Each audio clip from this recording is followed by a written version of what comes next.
दोस्तों, शादियाँ तो आपने बहुत अटेंड की होगी, पर कभी आपने गांव की शादी देखी है?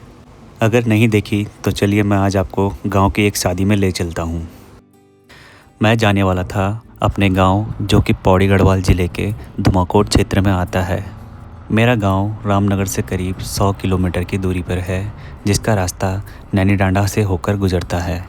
और ये रास्ता जिम कॉर्बेट नेशनल पार्क के जंगलों के बीच से होकर गुजरता है। जिम कॉर्बेट को पार करने के बाद मैं पहुंच जाता हूं मरचूला, जो कि गढ़वाल और कुमाऊं के बॉर्डर पर है। और ये जगह बहुत फेमस है क्योंकि यहाँ पर रामगंगा नदी के किनारे एक मगरमच्छ रहता है, जिसे देखने के लिए लोग दूर दूर से यहाँ पर आते हैं। मरचूला के पार करने के बाद मैं पहुँच जाता हूँ शंकरपुर, जहाँ से नैनीडांडा के लिए एक शॉर्ट रास्ता भी कटता है, जो कि 20 किलोमीटर कम डिस्टेंस का है। और इसके लिए आपको धुमाकोट नहीं जाना पड़ता, सीधे यहीं से आप शॉर्ट रास्ता ले सकते हो। शुरू के 2-3 किलोमीटर ये रास्ता बहुत कच्चा है, जहाँ पर आपको थोड़ी सी परेशानी हो सकती है, लेकिन 2-3 किलोमीटर बाद रोड काफ़ी अच्छी है और आप आराम से उस पर बाइक या कार चला सकते हैं।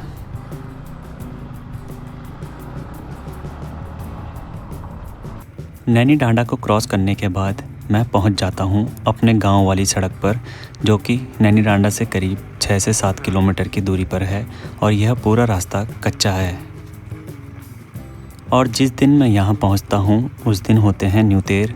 न्यूतेर गढ़वाल में बहुत फेमस है, जो कि बारात जाने के पहले वाले दिन की पार्टी को कहा जाता है। गढ़वाली शादी में न्यूतेर बहुत इम्पोर्टेंट होते हैं, क्योंकि जो दूल्हे या दुल्हन के रिश्तेदार होते हैं वो ज़्यादातर न्यूतेर वाले दिन ही ज्वाइन करते हैं और इसी दिन ज़्यादा इन्जॉय करते हैं।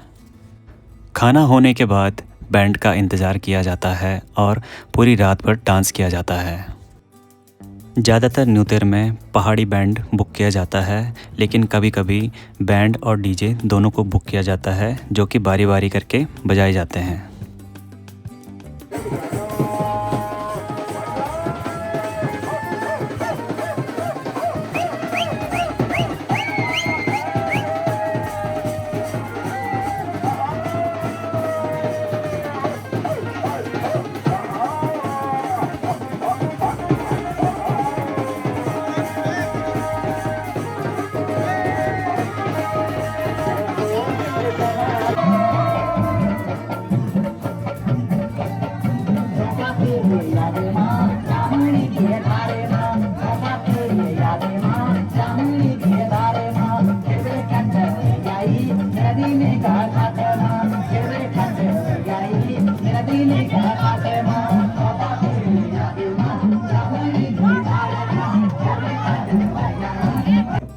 न्यूतेर की रात के बाद अगली सुबह होती है हल्दी, जिसमें दूल्हे को सबसे पहले पंडित जी हल्दी लगाते हैं। उसके बाद कन्याओं से हल्दी लगवाया जाता है और फिर बारी बारी करके सारे रिश्तेदार हल्दी लगाते हैं।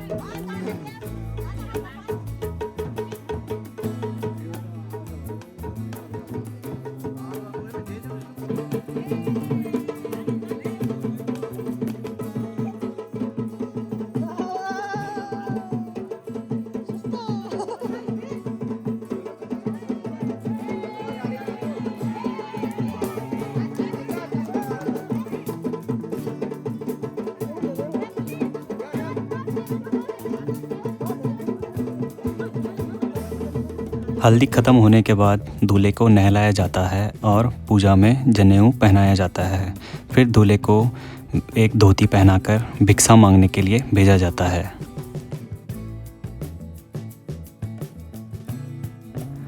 इसमें दूल्हे को अपने सगे संबंधियों से भिक्षा के रूप में चावल मांगे जाते हैं और ये चावल वो पंडित जी को वापस करता है। भिक्षा मांगने के लिए दूल्हे के साथ उसके साथी भी जाते हैं, जो ढोल लेकर नाचते नाचते पूरे गांव का चक्कर काटते हैं।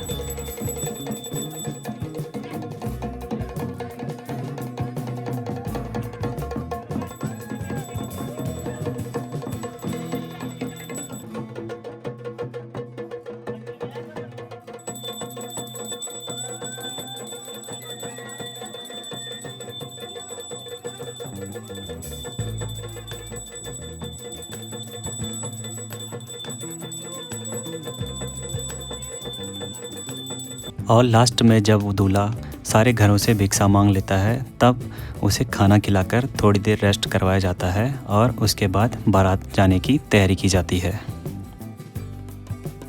और अब बात आती है बारात प्रस्थान की। जब बारात प्रस्थान किया जाता है उस समय दुल्हन और दूल्हे के गांव के टाइम के हिसाब से बारात को प्रस्थान किया जाता है, क्योंकि अगर दुल्हन का गांव ज़्यादा दूर होता है तो बारात को जल्दी प्रस्थान किया जाता है। लेकिन अगर दूल्हा दुल्हन का गांव आसपास होता है तो फिर बारात को देर से प्रस्थान किया जाता है। और इसी बीच हम भी निकल पड़े थे बारात को लेकर दुल्हन के गांव की ओर। पर क्योंकि दुल्हन का गांव थोड़ा दूर था इसलिए हम 4 बजे के आसपास निकल पड़े थे और यहाँ से हमें कम से कम 3 घंटे का सफ़र करना था।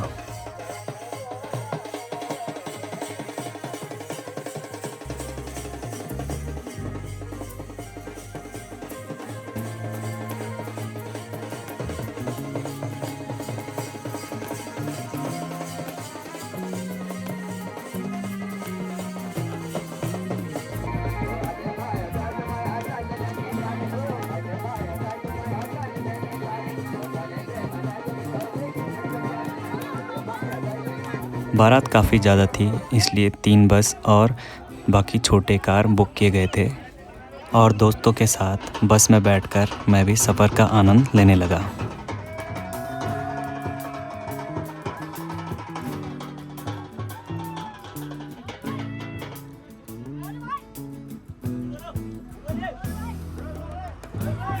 और करीब 3 से 4 घंटे का सफ़र पूरा करने के बाद फाइनली अब हम पहुंच गए थे दुल्हन के गांव, जहां पर गेट पर दूल्हे की सालियों द्वारा स्वागत किया जाता है, जिसमें वो दूल्हे से पैसे की डिमांड करते हैं और तब यहां पर दूल्हे को एंट्री दी जाती है।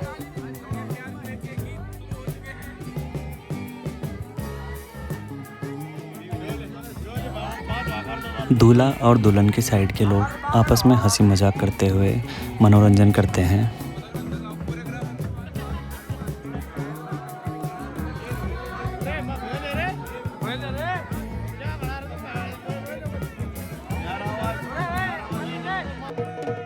ये जो डांस आपको स्क्रीन पर दिख रहा है इसे कहते हैं सरैया डांस, जिसमें ढोल ढमाक के साथ 2 लोग डांस करते हैं जिनके हाथों में तलवार होती है। उत्तराखंड के अधिकतर शादियों में आपको ये चीज़ देखने को मिल जाएगी, जो कि उत्तराखंड की बहुत पुरानी संस्कृति में से एक है। थोड़ी देर सरैया डांस देखने के बाद हम पहुंच जाते हैं डीजे में, जहां पर दुल्हन और दूल्हे के साइड के लोग डांस करते हैं।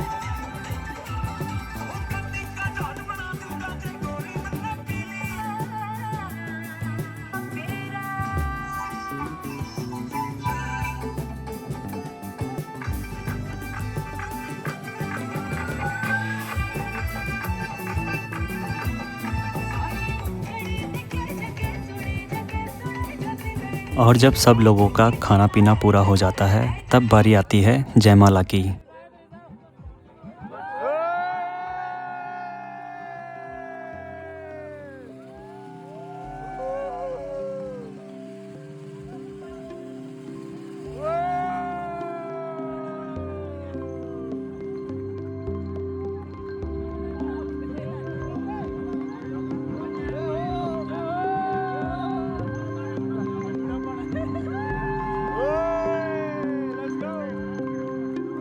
वरमाला ख़त्म होने के बाद और फ़ोटोशूट होने के बाद अब बारी आती है दूल्हा दुल्हन के डांस की।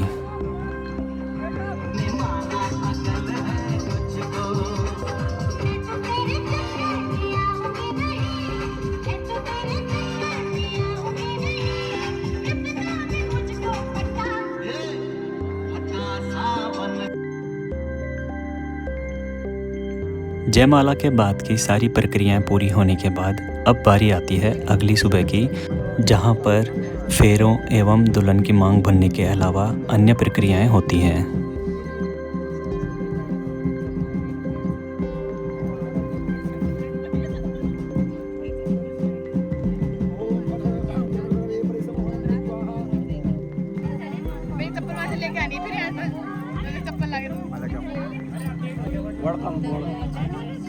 चेंज हो गया, प्यार था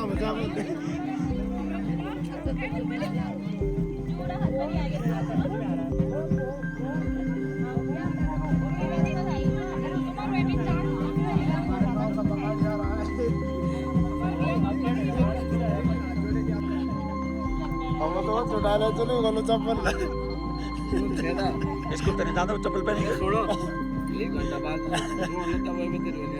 इसको लगा तो तले पनि अब हमें रे रन लगा ना चल जल्दी जल्दी क्या यार सबको खेलना चल खेलना कर जाड़ा वो तो ना हेरी मुड़ा अरे खेलना करना है भेजा बा अभी भेजो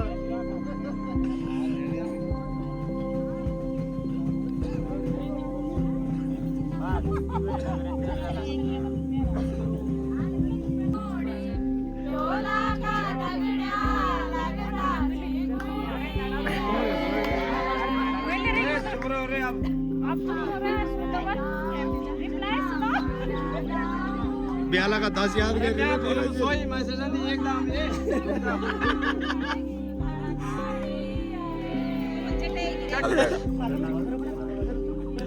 रमन किस पर वीडियो काम बात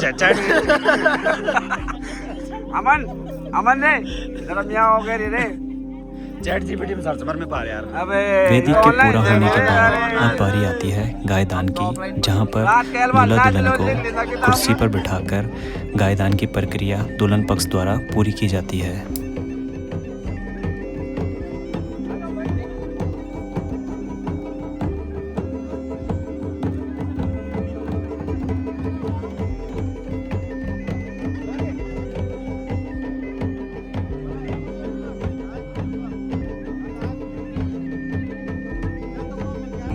और जब सारी प्रक्रियाएं पूरी हो जाती है तब अंत में होती है विदाई।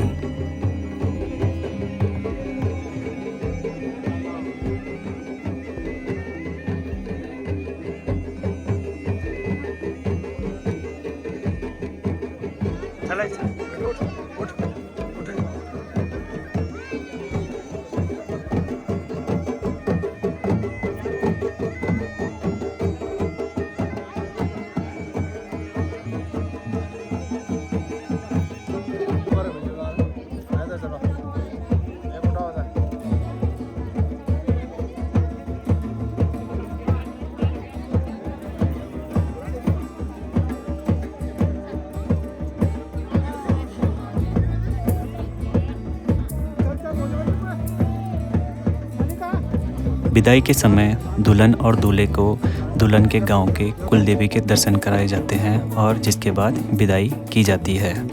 तो ये थी एक छोटी सी वीडियो पहाड़ी शादी पे। अगर आप लोगों ने भी कभी पहाड़ी शादी अटेंड की हो तो अपना एक्सपीरियंस कमेंट में ज़रूर बताएं। Thank you for watching.